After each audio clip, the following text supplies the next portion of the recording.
এরপরের প্রশ্ন হলো, ইদানিং আইনশৃঙ্খলা পরিস্থিতির অবনতি লক্ষ্য করা যাচ্ছে, বিভিন্ন স্থানে ছিনতাই, ধর্ষণের খবর শোনা যাচ্ছে, এইসব ঘটনার প্রতিরোধের উপায় কি?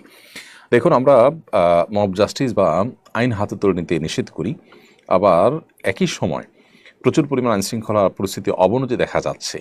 সাধারণ মানুষ ক্ষিপ্ত হয়ে এ ধরনের অপরাধে যারা জড়িত হচ্ছে তাদেরকে গণধোলাই দিচ্ছে, তাদেরকে পিটুনি দিচ্ছে, কোনো কোনো ক্ষেত্রে মানুষ মারা যাওয়ার ঘটনা ঘটছে। তো কি করা উচিত? প্রথম কথা হলো যে আইনের শাসন যখন দুর্বল থাকে তখনই এই ধরনের পরিস্থিতি তৈরি হয়।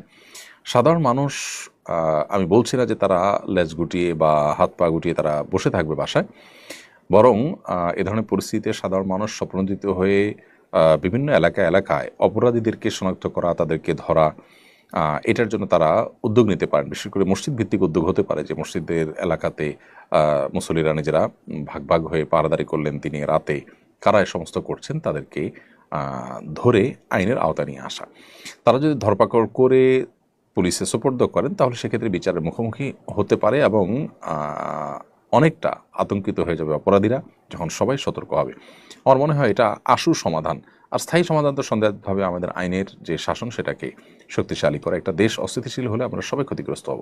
সেই জায়গা থেকে আমাদের সবারই উচিত দায়িত্বশীল আচরণ করা। আর যদি আইন হাতে তুলে নেওয়ার মতো ঘটনা ঘটে তাহলে যেটা হবে যে আজকেই কোনো একটা পত্রিকা দেখলাম যে কোনো দম্পতি তারা কোনো একটা রিসোর্ট বা এরকম কিছু কুয়াকাটার দিকে সম্ভবত সেখান থেকে তারা বের হয়েছেন এবং তাদেরকে অবৈধ সম্পর্ককারী মনে করে গণপিটুনি দেওয়া হয়েছে। পরবর্তীতে জানা গেল তারা স্বামী স্ত্রী, তাদের কথাই তাদেরকে শুনতে দেওয়া হয়নি এবং তাদের কথা বিশ্বাস করা হয়নি। তো এইভাবেই সবাই যদি যার যার মতো করে বিচার করা শুরু করি আমরা, বা সবাই যদি আইন হাতে তুলে নিই, তাহলে সেক্ষেত্রে অনেক অনভিপ্রেত ঘটনা ঘটবে এবং বিশৃঙ্খল হবে।